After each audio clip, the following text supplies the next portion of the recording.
Hi, we'll be doing a quick revision of AFM. So we have AFM paper tomorrow. So let's try to quickly revise all the words which are important from exam point of view, and we'll go in alphabetical order to check our knowledge whether we know all the words or not. So the first word is APV, adjusted present value. So now what is the formula of APV? If you can remember, sometimes it might ask you in question to give your solution. Instead of using NPV, you need to use APV. So the advantage of APV is that it will take the present value of issue cost separately, and the benefits of having a finance facility through debt separately. So इसके लिए आपका जो formula होगा, पहली बात तो you will calculate base case NPV. Base case NPV कैसे निकलता है? बेस केस एनपीवी के लिए जैसे आप नेट प्रेजेंट वैल्यू निकालते हो, ऑपरेटिंग कैश फ्लोज की आप निकालोगे. You are not required to do anything with the tax savings due to the interest payments और एनीथिंग. आप सिर्फ ऑपरेटिंग जो कैश फ्लोज है उसकी एनपीवी निकालोगे. एनपीवी में रेट क्या लोगे? सो जो आप यहाँ पे बेस केस एनपीवी में रेट लेते हो, that is basically the K E which you calculate using beta asset instead of beta equity. Beta equity नहीं यूज़ करेंगे, बीटा एसेट यूज़ करेंगे. ठीक है. तो if you have to calculate the cost of discounting, you will be using the K E I which is calculated using beta asset. Formula वही रहेगा हमारा, risk free rate plus beta asset into risk premium या risk of market minus risk free rate. तो formula वही रहेगा. लेकिन अगर मुझे एग्जाम में या क्वेश्चन में इसने बीटा दिया ही नहीं, सीधा मुझे के ई दे दिया, कॉस्ट ऑफ इक्विटी दे दिया, तो then I have another formula to use. I can use this formula, cost of equity और के ई आई जो मैं यूज़ कर रही हूँ इसके लिए अनगियर्ड वाला, plus 1 minus T into value of D. तो बेसिकली मैं क्या कर रही हूँ, इसको एडजस्ट कर रही हूँ वैल्यू ऑफ डी से, divided by value of E into के ई आई माइनस के डी. ठीक है. ये फॉर्मूला यूज़ करके, मतलब ऑब्वियसली ये आपको क्वेश्चन में दे रखा है, अब आप मिसिंग फिगर में के ई आई निकालोगे. सो वाई के ई आई हियर? बिकॉज सी के ई क्या होता है, कॉस्ट ऑफ इक्विटी क्या होगा? कॉस्ट ऑफ इक्विटी में ये लोग बोलेंगे कि एक तो मुझे अनगियर्ड वाला जो मेरे ऑपरेटिंग रिटर्न्स के हिसाब से मेरी एक्सपेक्टेशन है वो भी दो, प्लस जो मुझे डेट की रिस्क के कारण, जो रिस्क उठा रहे हैं हम डेट की, उसके कारण जो मेरी एक्सपेक्टेशंस बढ़े वो भी दो. So this is the idea of के ई. और आप ये के ई आई यूज़ करते हो, यू डोंट यूज़ के ई. जब आप base case N P V use करते हो तो के ई आई यूज़ करते हो. Just help you recall the formula again. K E is equal to के ई आई अनगियर्ड फर्म का बीटा. अब अगर आपकी गियरिंग है तो सामने वाला आपसे और उम्मीदें रखेगा, बोलेगा कि ठीक है फिर तो वैल्यू ऑफ डेट के हिसाब से 1 माइनस टी जो उसके ऊपर टैक्स सेविंग्स हो रही हैं upon value of equity proportionately मुझे दो कितना के ई आई जो पूरा अपन बिजनेस में कमा रहे हैं माइनस के डी. तो कॉस्ट ऑफ डेट जो होगा वो कम होगा ना, तो उस हिसाब से जितना भी बच रहा है, जितना भी सेविंग्स हो रही है वो मुझे चाहिए. So this will be your expectations. This multiplied by this is the savings on the debt we make, and this is to be distributed amongst the value of equity. So this KEI you will use putting all the figures at it. ये यहाँ पे 2 बार आ रहा है. Putting all the figures at its place, and then जो value आएगी KEI की उसके हिसाब से आप प्रेजेंट वैल्यू निकालोगे. ये तो हो गया बेस केस एनपीवी. फिर आप उसमें ऐड करोगे, क्या ऐड करोगे? Present value of issue cost. So अगर आपको ध्यान हो तो 3% अगर इशू चार्जेस हैं और मुझे 4 लाख का लोन चाहिए, तो मैं बोलूँगी 4 लाख का लोन चाहिए और 3% तो इशू कॉस्ट लग रहा है, तो फिर 4 lakh divided by 97%.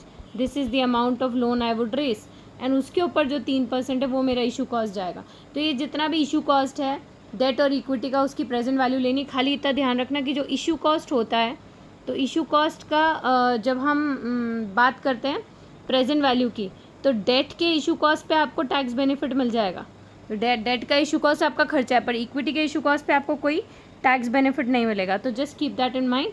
Issue cost of debt with tax benefit plus issue cost of equity without any tax benefit. फिर जो तीसरी और आखिरी चीज़ लेंगे वो हम लेंगे टैक्स शील्ड. टैक्स शील्ड किसके लिए? जो डेट के इशू करने के कारण जो हम डेट के ऊपर रेगुलरली इंटरेस्ट पेमेंट्स करेंगे उसके ऊपर जो आपकी टैक्स शील्ड होगी. तो इंटरेस्ट पेमेंट्स का आप प्रेजेंट वैल्यू ले लेना, ठीक है, एन्यूटी फैक्टर के हिसाब से रेगुलर फिक्स पेमेंट्स जाएंगी, तो वो प्रेजेंट वैल्यू ले लेना, वो यहाँ पे लिख लेना। सो अब 3 चीज़ें हो गई। 3 चीज़ें क्या हो गई? Present value of base case NPV plus issue cost plus issue cost के लिए फिर इतना प्रेजेंट वैल्यू वगैरह आगे पीछे हो रहा तो फैक्टर नहीं इंक्लूड करते हैं। And then the last thing is present value of tax shield on interest payments of debt. ये आ गया आपका adjusted present value. So APV आपने यूज़ करना है अगर आपको क्वेश्चन में कह रखा है, तो नहीं कह रखा है तो ठीक है। American style options, the next alphabetical order में जो चीज़ है अमेरिकन स्टाइल ऑप्शंस। क्या होता है American style options? Basically American style options वो होते हैं जो कभी भी मैच्योर करा सकते हैं। तो मैंने ऑप्शन लिया दिसंबर तक का है, तो मैं कभी भी उसको ट्रेड ऑफ कर सकते हैं, कभी उसको यूज़ कर सकते हैं, ऑप्शन को एक्सरसाइज कर सकते हैं। I don't have to wait till 31 December, right. लेकिन यूरोपियन स्टाइल ऑप्शंस एक पर्टिकुलर डेट पे ही होते हैं, right. So that's all about American style options. Then comes a very interesting part, Black Scholes model. Black Scholes model क्या था? So Black Scholes model basically आपके option pricing के लिए आप यूज़ करोगे। So when you talking about Black Scholes model, हमने इसके formulas देखे हैं, और फॉर्मूलेज हमने बोला कि तो एग्ज़ाम में ही शीट में ही मिल जाएंगे आपको, so you don't have to mug up the formula, but still then option price of Black Scholes model, according to Black Scholes model, call option का प्राइस क्या हो जाएगा? PA, which is current price of the instrument into ND1, तो main चीज़ ND1 ही निकालना होता है, ठीक है, minus PE into ND2 E minus RT।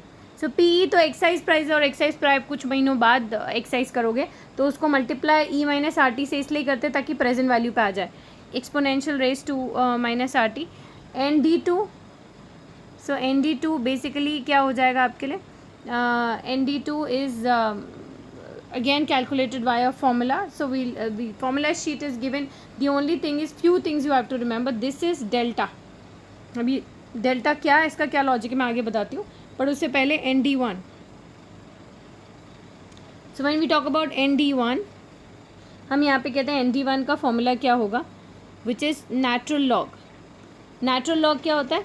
Log जिसमें बेस होगा एक्सपोनेंशियल बेस चलेगा इसमें, अपॉन PA और PA अपॉन PE प्लस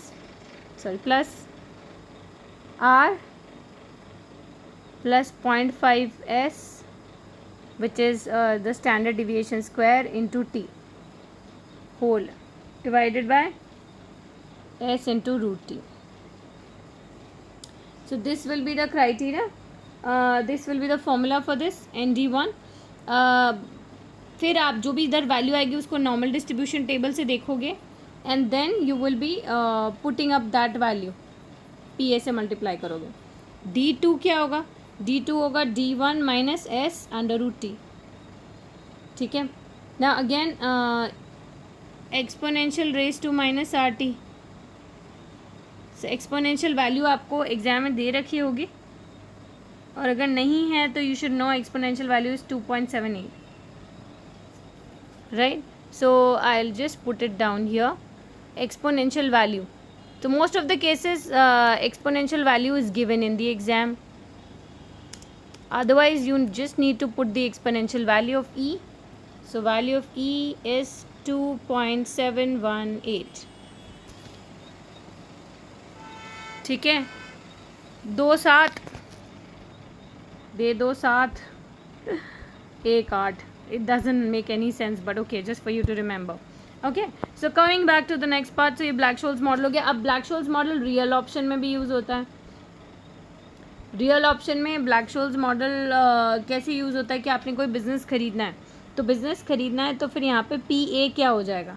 तो अगर अब आप अभी बोल रहे थे PA is price of underlying instrument, so PA Black Scholes model में जब रियल ऑप्शंस की बात करते हैं तो that is going to be the present value of cash flows. आप जो भी प्रोजेक्ट है उसका अभी present value of cash flows कितना आ रहा है, और PE is basically the investments which you can defer. तो आपको बोल रहे 3 साल बाद ये इन्वेस्टमेंट कर सकते हैं, चाहे तो 4 साल बाद कर सकते हैं, सो PE will be that.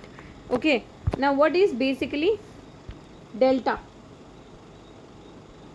Delta इस केस में डेल्टा हेज की बात करते हैं, तो डेल्टा तो हमें पता है कि डेल्टा इज़ बेसिकली ND1। तो डेल्टा हेज क्या हो जाता है? Delta hedge basically talks about change in option price. Option price में कितना चेंज आएगा? Due to change in underlying security, underlying asset.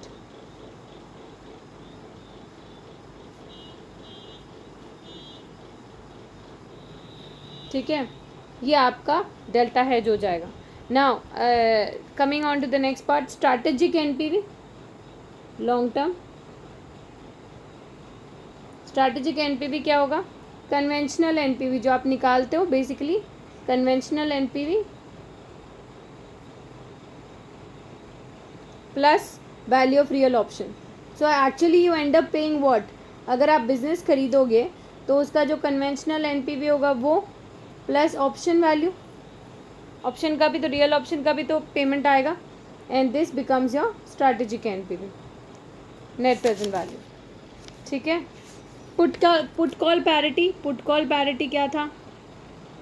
Doing all the parts of options together.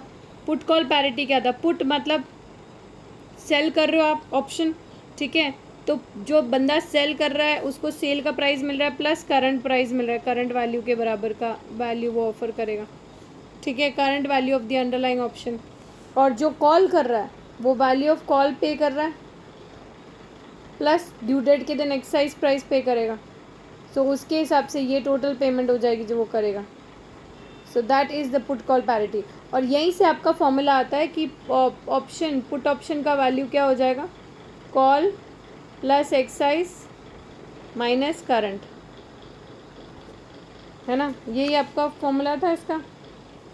So this becomes a part of put call parity.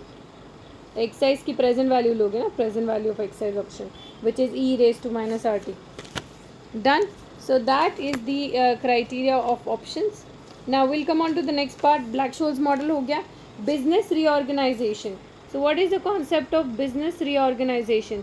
So business reorganization का मतलब है मैं business को वापस organise कर रही हूँ, कुछ चेंजेस कर रही हूँ, बिजनेस रन नहीं कर रहा है, बिजनेस बहुत प्रॉब्लम में जा रहा है, तो मैं बिजनेस रन नहीं कर रहा है, प्रॉब्लम में जा रहा है, तो मैं उसको रीऑर्गेनाइज कैसे करूँगी? It's a very very very simple concept. Business reorganisation करने के लिए कुछ काफ़ी सारे टर्म्स हमने यूज़ किए थे, और ये जनरली यूज़ होता है कॉर्पोरेट रीस्ट्रक्चरिंग और कॉर्पोरेट फेलियर्स के केस में। सो अगर मुझे किसी बिज़नेस को रीऑर्गेनाइज करना है क्योंकि बिज़नेस फाइनेंशियल डिस्ट्रेस में है, तो सबसे पहले तो मैं नहीं चलता हुआ उसका विंग जो है या जो मेरा एरिया ऑफ फोकस नहीं है उसको मैं क्लोज डाउन कर सकती हूँ। ठीक है, तो यहाँ पे उस चीज़ को कहते हैं unbundling. So unbundling is a very very important concept which you might use and you might have to use while answering the various case studies. Unbundling is a process of selling off the non-core business. ठीक है, सो unbundling कर सकते हो आप, जो आपका main काम है प्रोडक्शन का और आप साथ साथ में रिटेल भी कर रहे हो और आपको लग रहा है रिटेल पे हम फोकस नहीं दे पा रहे हैं, तो एक काम करते हैं रिटेल को बंद कर देते हैं। So that is the process of unbundling.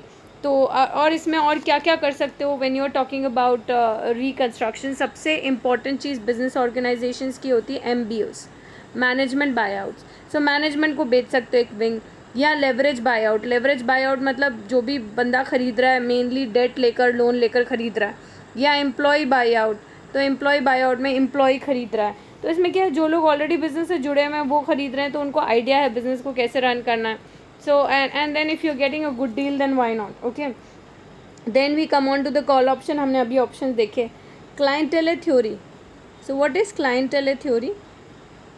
क्लाइंटेले theory dividend theory को लेकर है कि अगर आपने डिविडेंड कम कर दिए, ट्रेडिशनल थ्योरी जिसको हम कहते हैं, डिविडेंड कम कर दिए तो डिविडेंड हैव सिग्नलिंग इफेक्ट, तो दैट माइट सिग्नल कि यार कंपनी बुरी चल रही है। प्लस एक जो इन्वेस्टर होता है he might prefer current profits to future gains.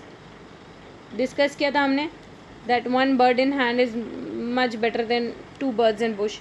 सो एक ये चीज़ हो सकती है, प्लस उसकी टैक्स प्लानिंग इफेक्ट हो सकती है क्योंकि capital gain tax is much higher as compare to the normal tax. ठीक है, that is one thing. Corporate failures हमने देखा, how can you deal with corporate failures, अभी मैंने डिस्कस किया। Management buyouts, employee buyouts, ठीक है, all these are ways of dealing with corporate failures. Currency options में basically अगर मैं करेंसी ऑप्शंस की बात करूँ या मैं इंटरेस्ट ऑप्शंस की बात करूँ, so in that case you are buying the options to either put or to call. ठीक है, आप ऑप्शंस पुट ऑप्शन ले रहे हो, बाय ऑप्शन ले रहे हो, दैट यू विल सी. तो अगर आप इसको स्टैंडर्ड मार्केट में ऑप्शंस ले रहे हो तो you can sell it of, पहले बाय किया तो बाद में सेल कर दो एंड सो ऑन. सो ये करेंसी ऑप्शंस थे. Currency options will give you the right not the duty to exercise them or not on the due date. तो फिर आप देख लेना ड्यू डेट के दिन एक्साइज करना है कि नहीं. Dividend debt capacity. Debt capacity क्या होता है, कितना आपका डेट लेने का कैपेसिटी है. तो स्पेशली जब आप management buy leverage buyouts discuss कर रहे हो तो वहाँ पर जो भी बाय कर रहा है उसकी डेट कैपेसिटी देखना ज़रूरी है. लोन मिलेगा कि नहीं मिलेगा, सिक्योरिटी के लिए क्या ऑफ़र कर सकते हो. ठीक है, बहुत सारी मल्टीपल चीज़ें हैं. Is there something to offer for security or not. Then we come on to dividend capacity. Dividend capacity में दो चीज़ें आ जाती है, कैश फ्लोज कितने अवेलेबल हैं और रिटेन अर्निंग्स कितनी अवेलेबल है to give the dividend. So you have to check both of them to check the dividend capacity. Then dividend irrelevancy theory. So dividend irrelevancy theory क्या होती है? ये आपका M&M थ्योरी कहता है कि डिविडेंड इररिलेवेंट होता है, कितना भी दोगे कोई फ़र्क नहीं पड़ रहा है सामने वाले को, right. Dividend policy. What is dividend policy? आपकी क्या डिविडेंड पॉलिसी है, how do you give the dividend. You give a fix percentage dividend और there is a fix pay out ratio. तो वो सारी डिविडेंड पॉलिसी में आती है. Double taxation, DTA agreements. If you remember we have DTA agreements with various countries. तो अगर DTA agreement है उस कंट्री के साथ तो मैक्सिमम टैक्स लगेगा. If you remember that US में टैक्स रेट चल रही है 10%, UK में टैक्स चल रही 33%. आप US में बिजनेस कर रहे हो तो आप एक ही मैक्सिमम रेट पे करोगे. You will not and up paying 43%. If these two countries have DTA तो आप 33 पे करोगे. आप क्या करोगे, जब US में कमाओगे तो वहाँ तो 10% पे करके आओगे और जो बचा हुआ डिफरेंस है वो 23% यहाँ पे करोगे. So if two countries have DTA you will be paying the maximum rate. दोनों में से जो मैक्सिमम रेट होगी वो पे करोगे, राइट. जिस कंट्री में आपका ओरिजिन हो रहा है इनकम का वहाँ पे करके आओगे और फिर बचा हुआ अगर कुछ डिफरेंस आ रहा है तो यहाँ पे करोगे. लेकिन वाइस वर्सा अगर UK में आप काम करो और वहाँ पे 33% टैक्स है और यहाँ पे ऑलरेडी आप 33% पे कर चुके हो, फिर आप US में आते हो और US में 10% टैक्स है और बोलते हो कि आप दोनों कंट्रीज़ के बीच में DTA मैं यहाँ पे टैक्स पे करके आया हूँ, तो US गवर्नमेंट आपसे कुछ टैक्स नहीं चार्ज करेगी. तो this is the concept of DTA. Then we talk about the risk. Economic risk. So economic risk basically risk है कि उस जिस कंट्री में आप ऑपरेट कर रहे हो, जिस इकोनॉमी में आप ऑपरेट करो उधर कैसी चीज़ें जाएंगी, किस तरीके से काम होगा, that is basically economic risk. Emerging markets. So emerging markets में कितनी बार ऐसा होता है that you try to invest or you try to enter into emerging markets. वो मार्केट्स जहाँ पर आपका पहले कुछ या तो आपका भी कुछ भी नहीं था एंड दूसरे किसी का भी कुछ लेना देना नहीं उस मार्केट में. So that's an emerging market but that can prove to be really profitable. So in case you're planning to invest in emerging markets, then it's little tricky, but then at the same time it can be like really profitable. Okay, फिर उसके बाद हम next पे आते हैं. European style options. मैंने बताया था यूरोपियन स्टाइल ऑप्शंस क्या होते हैं, खाली ड्यू डेट के दिन सेटल होंगे. Okay, they will not be settle before the due date. Exchange rates हमको पता है. Expectations theory. What is expectations theory? So when you talk about expectations theory, नाम से समझ में आ रहा है that there is expectations which is attached to a particular investment और particular maybe project, और उसके बेसिस पे ज़रूरत से ज़्यादा लोग पे करने को रेडी हो जाते हैं. So when we talk about expectations theory कहती है कि कितनी बार आप ना जितना भी आपको लग रहा है कि इसकी वर्थ है उससे थोड़ा ज़्यादा पे करने को रेडी हो जाओगे या थोड़ा कम पे करने को रेडी हो जाओगे, because you have over together different expectations attach to particular may be the price, may be the exchange rate. ठीक है, सो एक्सपेक्टेशंस थ्योरी कितनी बार एक्सचेंज रेट्स में भी चलती है. ठीक है, what is the expectation theory when it comes to the exchange rate? Exchange rate में बोलता है spot rate upon forward rate. ठीक है, यहाँ पे spot rate upon forward rate की जब हम बात करते हैं is equal to spot rate upon expected future spot rate. तो बोले एक्सपेक्टेड फ्यूचर स्पॉट रेट के हिसाब से फॉरवर्ड रेट डिफाइन होगी, दैट इज द एक्सपेक्टेशंस। तो जब हम यहाँ पे करते थे S spot rate upon forward rate is equal to spot rate upon future spot rate, this is your expectations theory, क्योंकि हम मान के चलते कि एक्सपेक्टेशंस के बेसिस पे ही फॉरवर्ड रेट चलती है, ठीक है। उसके अलावा हमने फिशर इफेक्ट में ये देखा था, 4-वे इक्विटी, 4-वे बैलेंस क्या था, 1+i अपॉन 1+i इंटरेस्ट रेट पैरिटी, ये फर्स्ट करेंसी, ये सेकंड करेंसी, ठीक है, will be equal to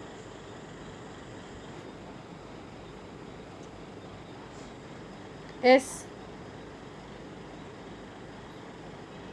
right. So this is basically the parity, interest rate parity theory. जब इसी को हम, ये इंटरेस्ट रेट पैरिटी थ्योरी हो गई, जब इसी को हम इक्वेट करते हैं विथ इन्फ्लेशन 1+h, तो हो गई purchasing power parity theory, PPP. इसी को जब हम इक्वेट करते हैं विथ फॉरवर्ड रेट्स,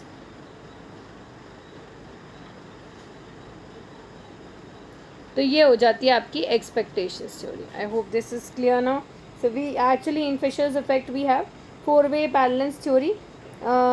जब हम इन दोनों को इक्वेट करेंगे, this is known as Fisher's effect, क्योंकि रिपल्स हो रही है, एक चीज़ डिस्टर्ब हो रही है तो दूसरी चीज़ भी डिस्टर्ब हो रही है, right. So this is your Fisher's effect, this is your 4-वे balance theory. Equating this to is interest rate parity theory, equating this to is purchasing power parity theory, and equating this to is expectations theory. Done. So then we come on to the next part. So yeah, still at E. F words पे आते हैं, financial reconstruction. Basically financial reconstruction क्या होगा? Financial reconstruction, you're making an effort to rebuild the company, so you might negotiate with the debts, you might negotiate with the equity, you might try to bring about some change within the organization, so that might lead to financial reconstruction. So जब हम financial reconstruction की बात करते हैं, हम basically एक ऐसी situation discuss कर रहे हैं जहाँ पे company would try to maybe improve the capital mix and debt equity ratio. So basically main concentration is on the debt equity ratio while reconstructing a business. Okay, then there is fiscal risk. What is fiscal risk? So when we talk about fiscal risk, एक किसी भी एक strange एक different market में आप operate कर रहे हो, you're starting your business in a बिल्कुल completely different market, so there are various kinds of risk you have to face, and generally I give an abbreviation of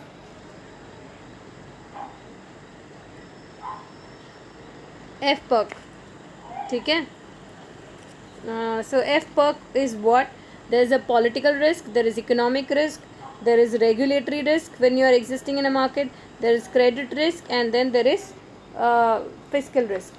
So what exactly is political risk? Political risk basically वही है, government change हो जाए या military rule आ जाए, and all of a sudden there are some new things being done by the government, you cannot change it, so that's a political risk. Economic risk क्या है?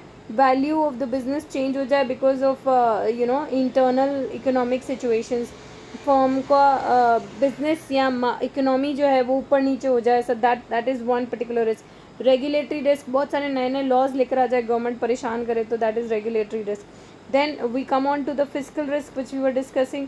Government अपनी policy changes कर दें या tax rules change कर दें, so physical is basically about taxation, तो government अपने टैक्स रूल्स चेंज कर दें।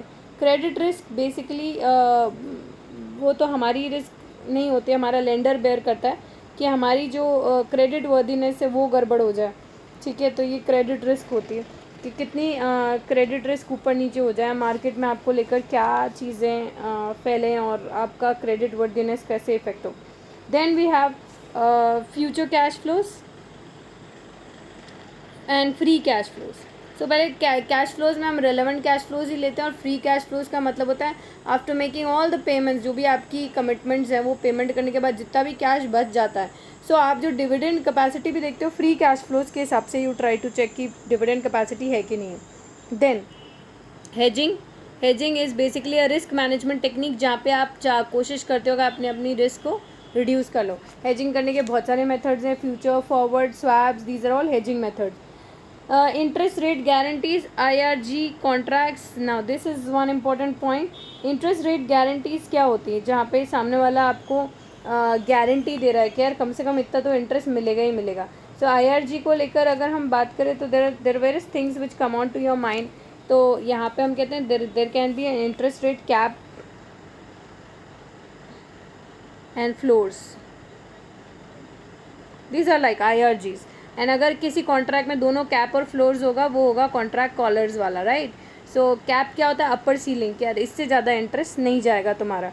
और फ्लोर्स क्या होता है? मिनिमम। सो IRG बेसिकली यूज़ होता है कई बार कैप्स के केस में कि यार इतना इंटरेस्ट रेट गारंटीज़ में इससे ऊपर नहीं जाएगा, या फ्लोर्स के केस में कि यार इससे नीचे नहीं जाएगा, इतनी तो गारंटी, इतना तो इंटरेस्ट तुम्हें मिल जाएगा।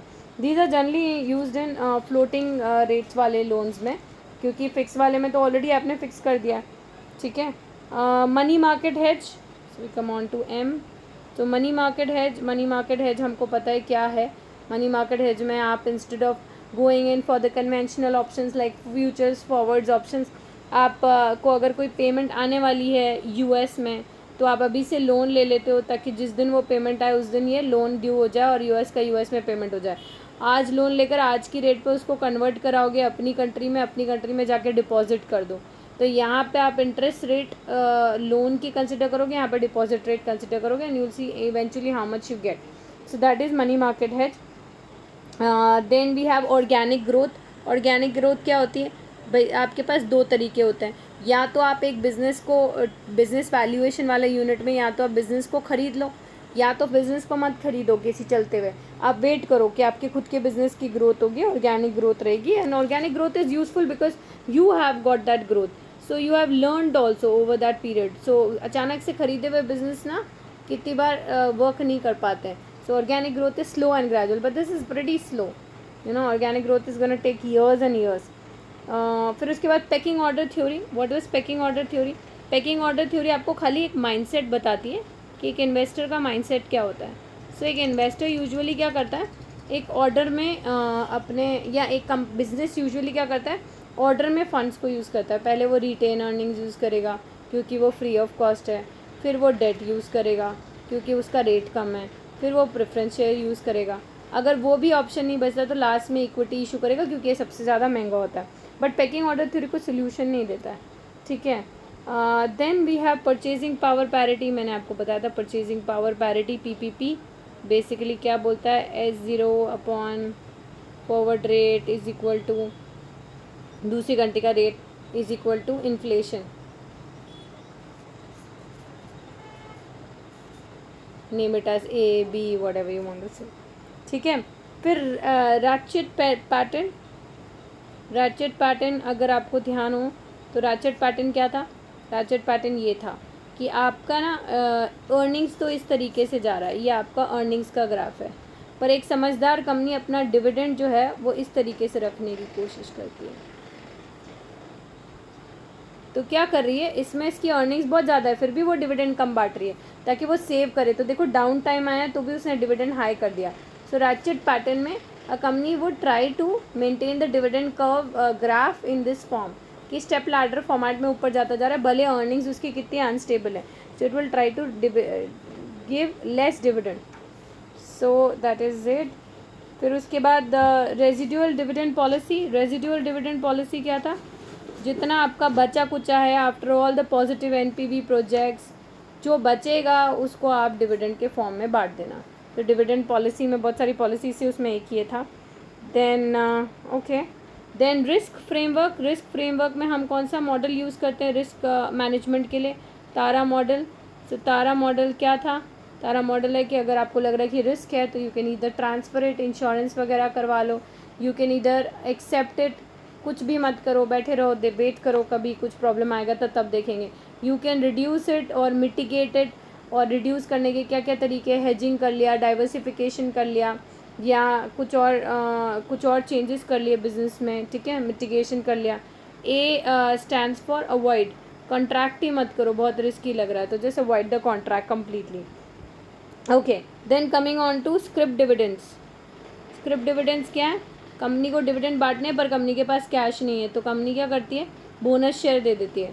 So that is instead of dividend company gives bonus share. तो जनरली आप प्रॉफिट अकाउंट या रिटेन अर्निंग्स यूज़ कर रहे हो, भले आपके पास प्रीमियम नहीं भी है, तो आप रिटेन अर्निंग यूज़ करके बोनस इशू दे दो. These are script dividends. Share repurchase schemes. Share repurchase schemes buy back होता है.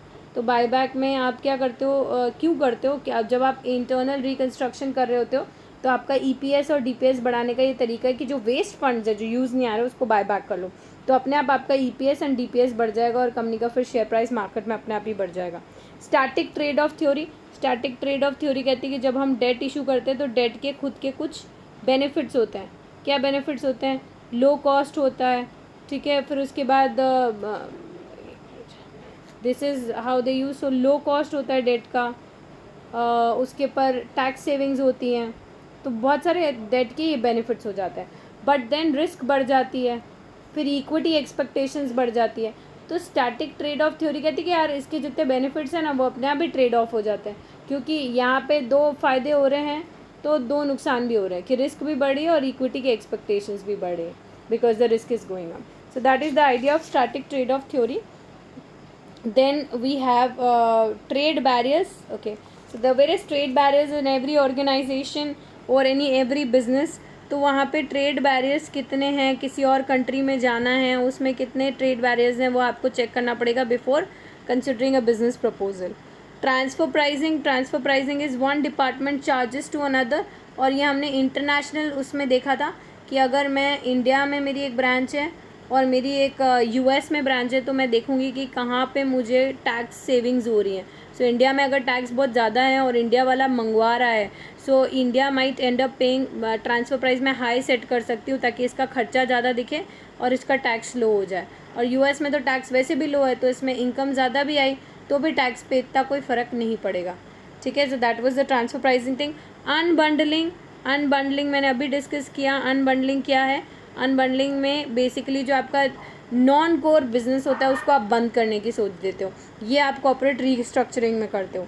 WTO, world trade organization. So there are few things regarding the organizations also you need to understand, क्योंकि कुछ questions में WTO, IMF के बारे में बातें कर रखी हैं.